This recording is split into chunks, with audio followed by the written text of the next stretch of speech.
Hello, magical people. My name is Lou, and I would like to welcome you back to my channel. Today, I am going to try and share some thoughts with you. So we'll see how this goes. In this video, I am going to attempt to share some thoughts, feelings, and experiences sort of mercurially around what my plans are for this weekend, frankly. And that's because it's Pride Weekend here in Portland. And being a gay person and a member of the LGBTQIAA+ community, I am super looking forward to it. It's going to be a lot of fun. Just some thoughts both on the very personal level for me, as well as sort of on a more collective level. So I'm really nervous about making this video. I can feel my heart already ramping up, and I'm like 30 seconds in, because I think that we are at a time where this has become a divisive topic. I wanted to talk about it because I see a lot of things happening sort of in the collective that make me feel an obligation to be as clear as I can be about who I am and where I sort of stand. A couple of caveats.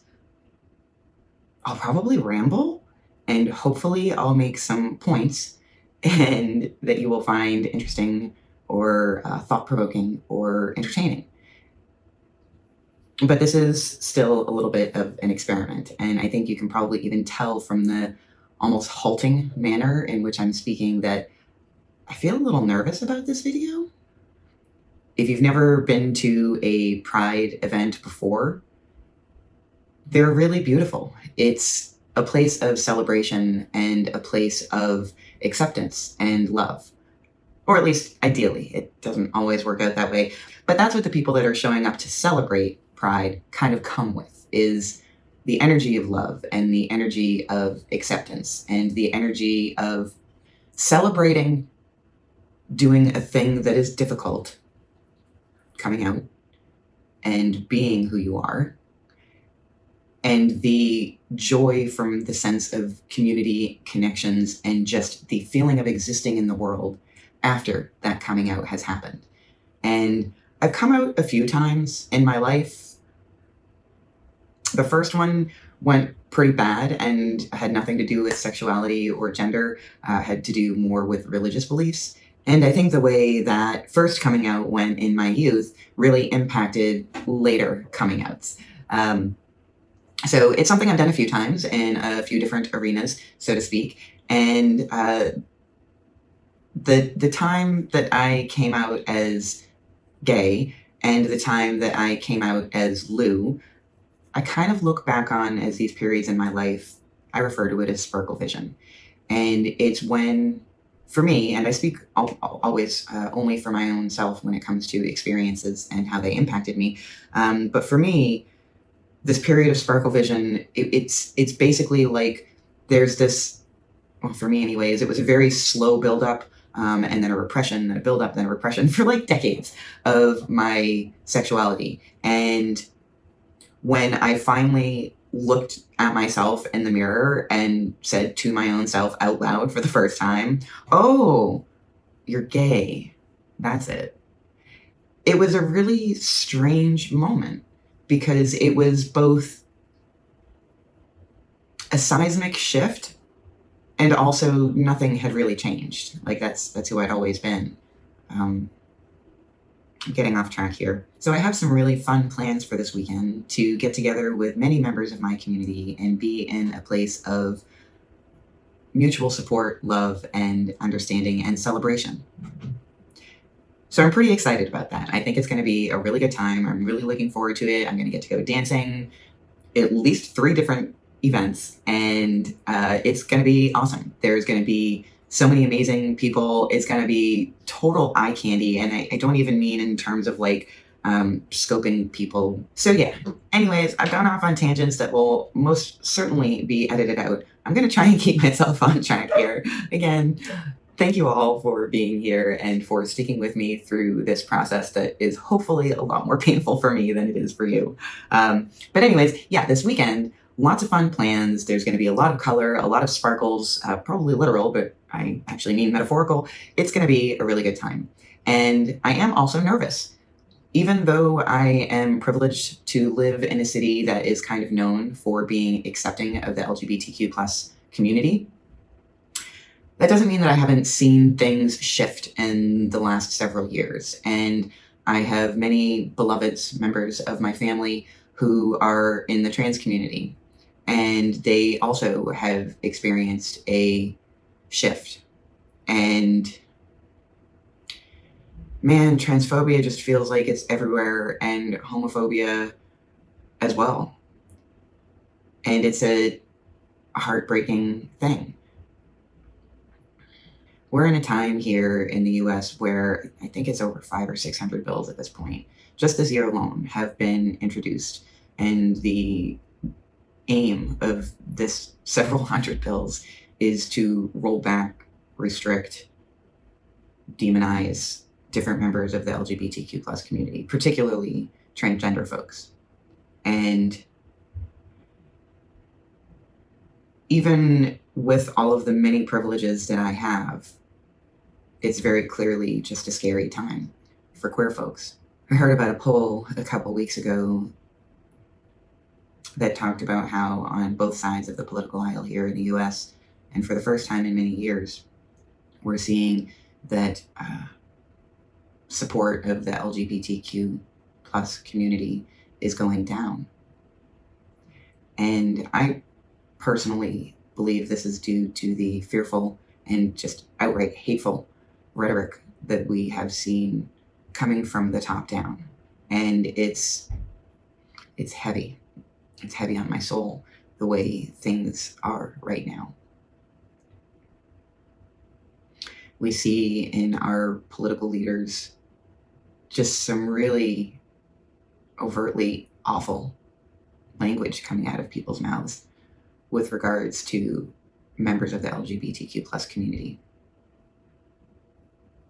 Now, I want to be clear that in my own personal life, I've been very lucky that I am still seeing people show up with love and strength and resilience, because we are, as a group, a resilient people, because we've had to be. And I don't mean me personally, like my life, in terms of my queer arc, my life has been very easy. I didn't come out until I was in my mid-30s, completely independent, and didn't really fucking care if anybody rejected me for it. I was a fully fledged human being and solid enough in my ability to be independent that, it didn't, I don't want to say it didn't matter, but on a certain level, it didn't matter whether or not my family approved. They were free to approve or not, but that wasn't going to have any impact on how I lived my life. It was only going to have an impact on how my life and their lives continued to commingle. And I was super lucky because, my mom and my stepdad didn't really seem to care, or if they did care or had thoughts or feelings of any of the things you hear about when people come out when they're younger about it being a trend or a fad or whatever, then they didn't voice any of that to me. Both of my sisters were supportive. My aunt was incredibly supportive. I'm sorry, I'm getting teary thinking about her because I miss her. She died a few years back. But that, again, is a story for another time. So ultimately, my personal coming out story isn't particularly filled with drama or hatred or spite or anything like that. I think probably maybe confusion was the biggest sort of response that I got, and that made sense given the particular context, which again, maybe that's a story I'll tell another time. But I know that I'm also not the norm.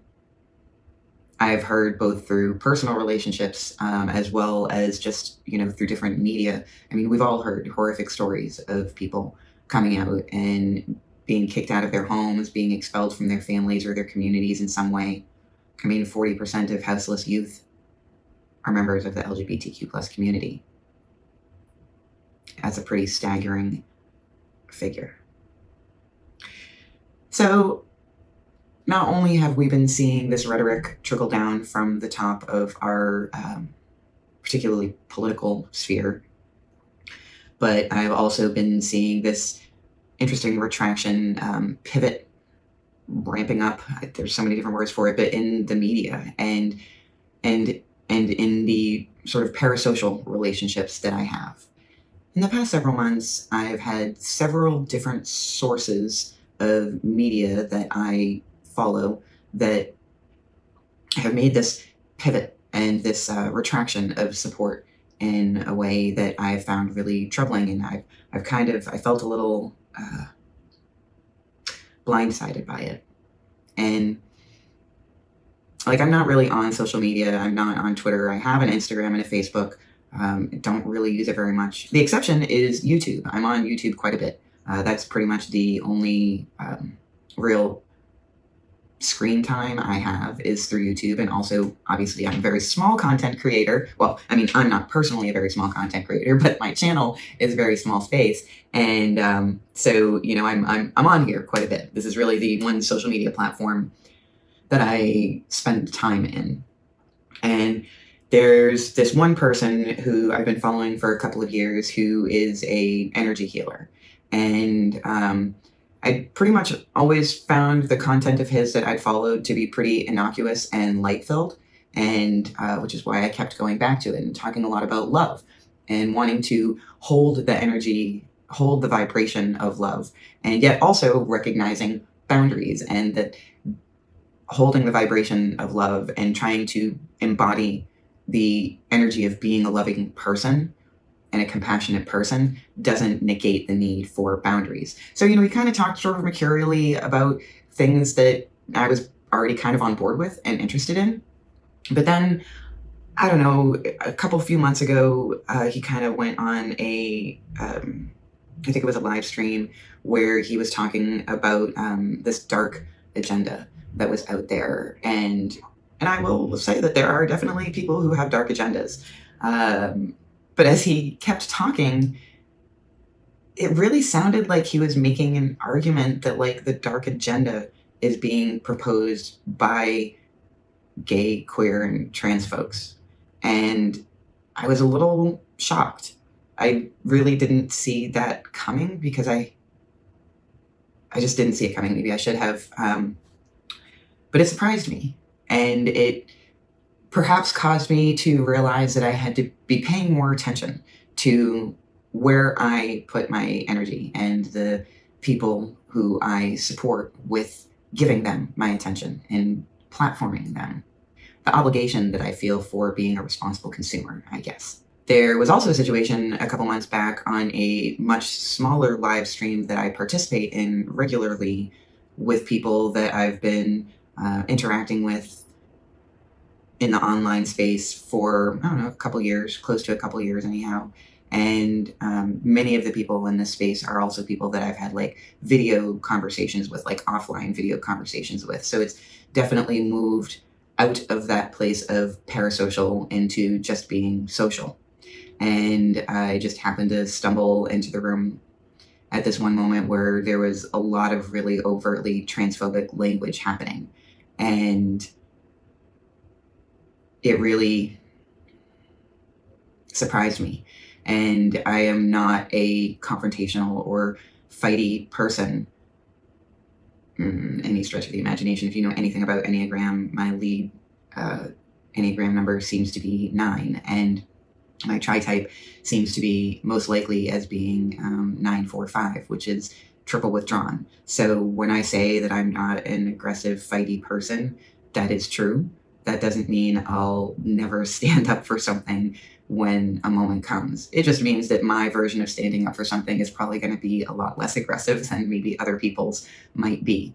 So anyhow, in this stream, I think, I don't even remember exactly what I said, because that's just not how my memory works, but it was something along the lines of expressing a little bit of shock and expressing that, like I guess this isn't where I'm going to be spending my time this morning, because this isn't, I basically walked into a room where it was just a lot of meanness. And so, yeah, so I think I said something along the lines of, wow, kind of surprised by this. All right, well, y'all take care. I'm out. And because these are people who I have spent time with, apparently this caused some reflection. And apparently there were several hours, I think, of time spent talking about this situation and what it meant. And I haven't gone and watched any of that, because that's, again, I'm trying to be discerning about where I place my attention. If any of you here know what I'm talking about, and want to provide specific time clips or anything that you feel like I should hear, then that's cool. I'm totally down to do that. I'm just not really personally interested in wading through several hours of video and chat to find salient points. Now, if people want to talk about this, feel free to bring it to me. But I'm not going to go sifting through the sand to try and find a grain or two. The whole situation kind of made me realize something interesting. And if any of the people who were in this chat on that day are watching this video, I want you to know that what I'm about to say does not specifically refer to any of you at all. This is more an abstract knowing, I guess, that became very clear to me with the aid of that situation. And I guess, other situations that have been slowly informing this truth.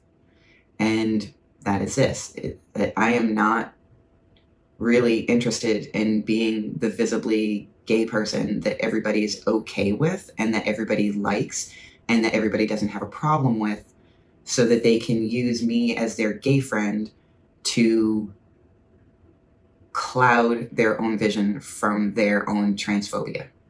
I don't know if that's going to make sense. I hope that that was a clear statement. Maybe I'll try and say it again with slightly different words. I'm not willing to be the one gay friend that people have that somehow in their mind makes it okay for them to continue to have homophobic and transphobic beliefs. People can have whatever beliefs they want. It's not my job or my role to change that, although I am always open to having civil conversation. I definitely am not down to be yelled at. Don't yell at me, it'll just trigger me and then I'm useless. But I'm definitely down to having real conversations with people who are acting out of good faith, because I recognize that if you are not a queer person, if you are not a trans person, and if you don't know trans and queer people and love them and have an insight into what that experience might be like for a human, then I can see how these types of identities, these aspects of one's humanity, could be confusing or easily misunderstood by people. So I'm definitely down for having conversations with people who are uncomfortable or ignorant about a situation. We are all uncomfortable and ignorant in some time, and I don't want to shame anybody for that. I think where I have a problem is when I see that discomfort or fear, instead of being dealt with internally, instead it's being projected out into the world, and that shit causes real harm. That shit draws real fucking blood. And I just don't want any part of being the one person in somebody's life that allows them to continue to hold hateful beliefs. I don't know if that was any more clear, but we're just going to go with it. More recently, in the mediascape and on a much more parasocial sort of dynamic and less interpersonal dynamic, there is a independent media source that I've been watching for a really long time that recently has made some pivots and seems to be espousing some real transphobic beliefs and rhetoric. And I'm certainly not going to sit here and say that I hold 0% internalized transphobia or homophobia. I think I'm aware enough to recognize that, as that is the culture in which my brain was largely formed, that still shows up in the way that I think and the way that I believe. But this particular independent media source that I'm talking about which is the Young Turks, is, they've really just doubled down. And instead of taking what a lot of people in good faith have brought to them as opportunities to continue to have a discussion, instead it's kind of just devolved into people 100% that they are claiming that they are right, in denial of what the science is actually showing. And that just seems like it's, especially when it's in the landscape of saying that you're,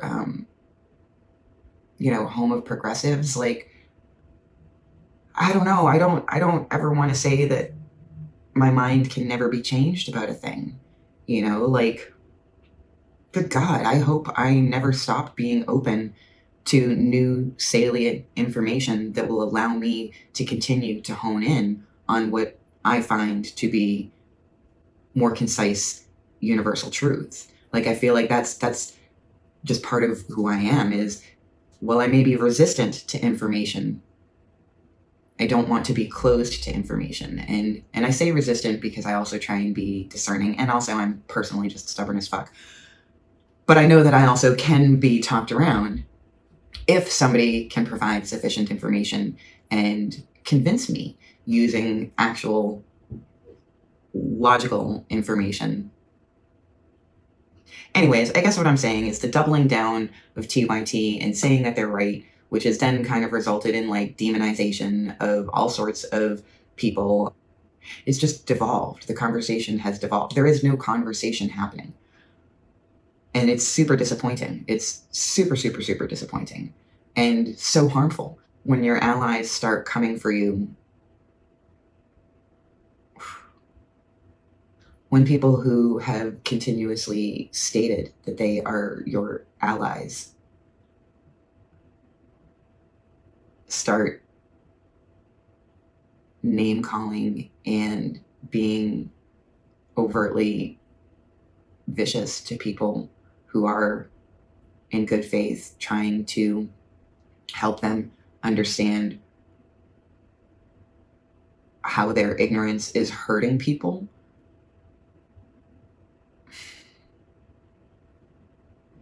It just breaks my heart.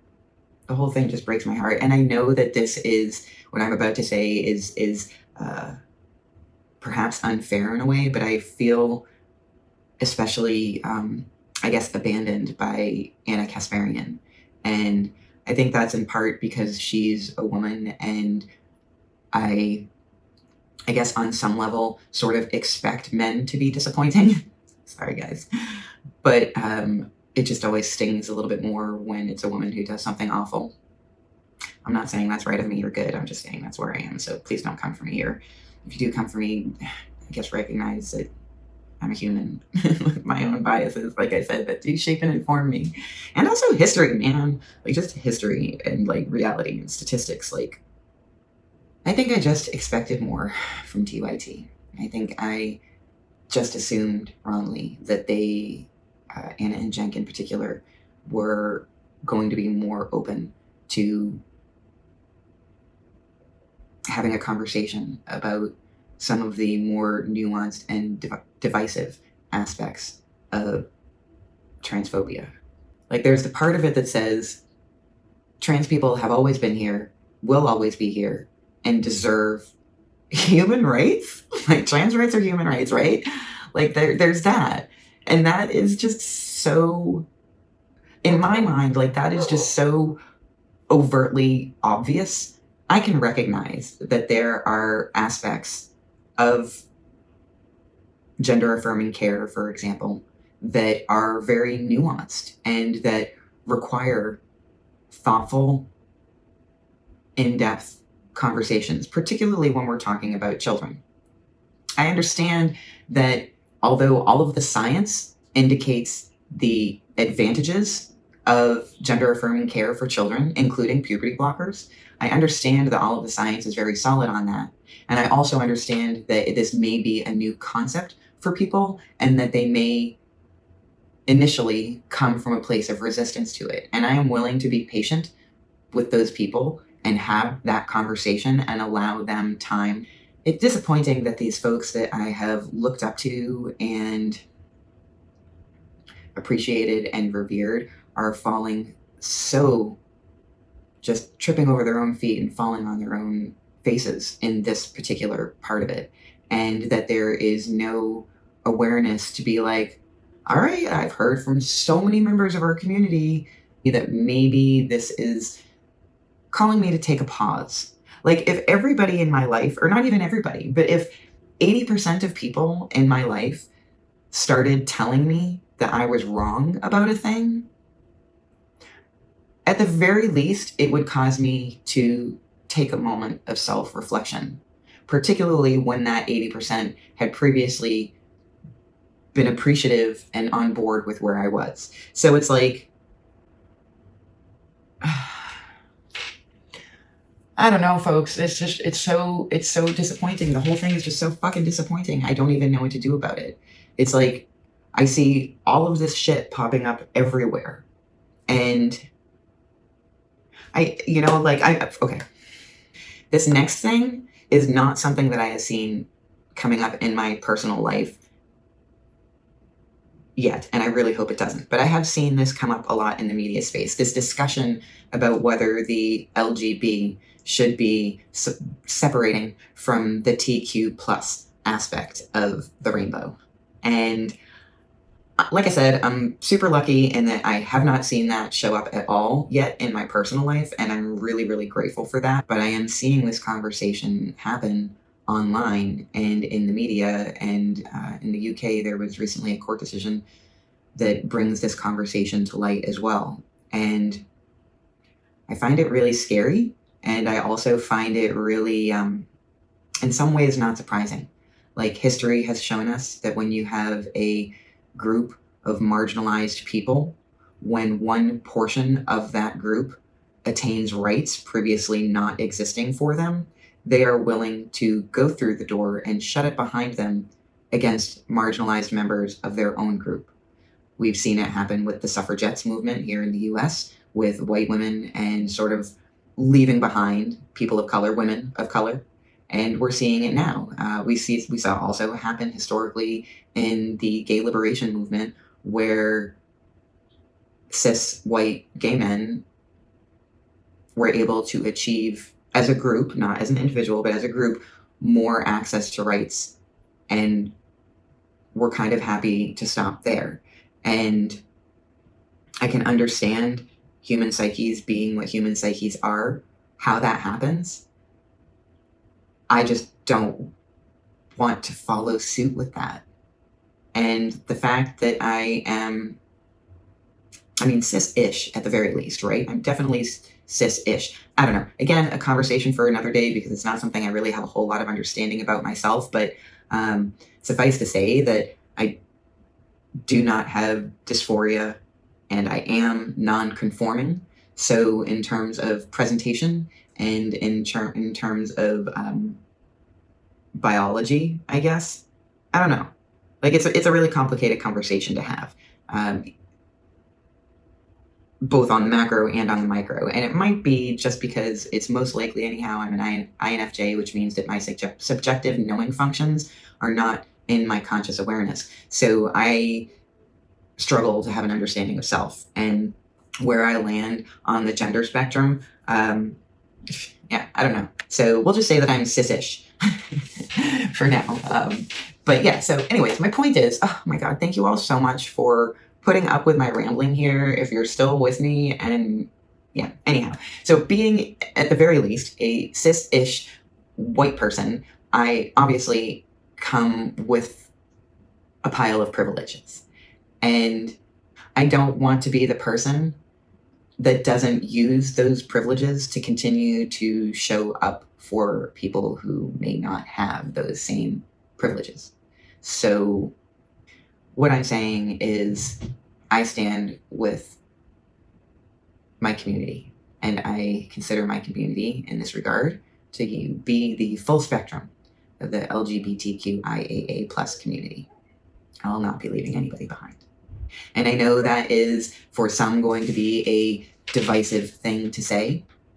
and my growing awareness about my lack of desire to be the one gay friend that people can shield their internal homophobia and transphobia behind. All of that is just proving to me a lesson again that I have to learn over and over again, which is so elementary. And it's that I am not for everyone and not everyone is for me. And I just have to be okay with that. Which, to bring it full circle, or attempt to bring it full circle, my magical friends, all of this negativity that I see out there, all of this fear, confusion, derision, division, bigotry, hatred, all of it brings me back to the point of recognizing how important it is in light of all of that negativity to be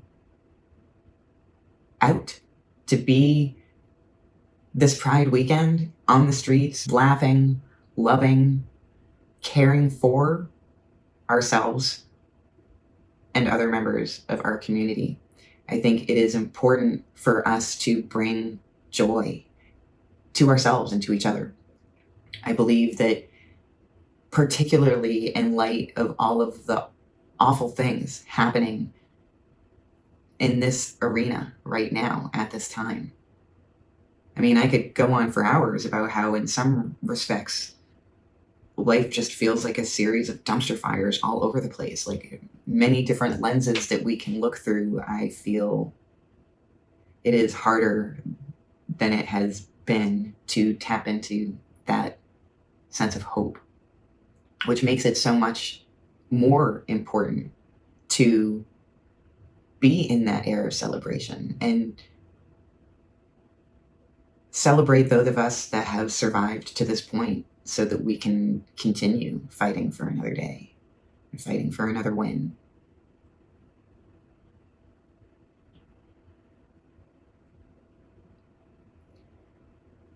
So yeah, to sum up, it's Pride Weekend here in Portland. I'm going to go have so much fun doing so many awesome things that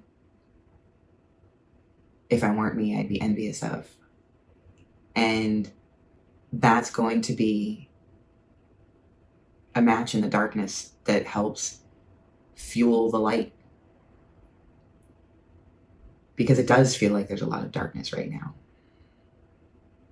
And so I think showing up and being that point of light, being that joy, holding that vibration of love, celebration, and joy amidst an environment that feels quite dark in many respects is radically beautiful.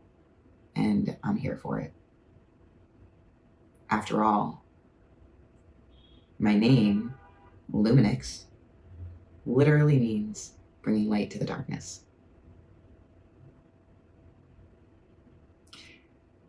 If you've made it this long, thank you. Don't forget to be kind and gentle with yourself, and I'll hopefully see you soon.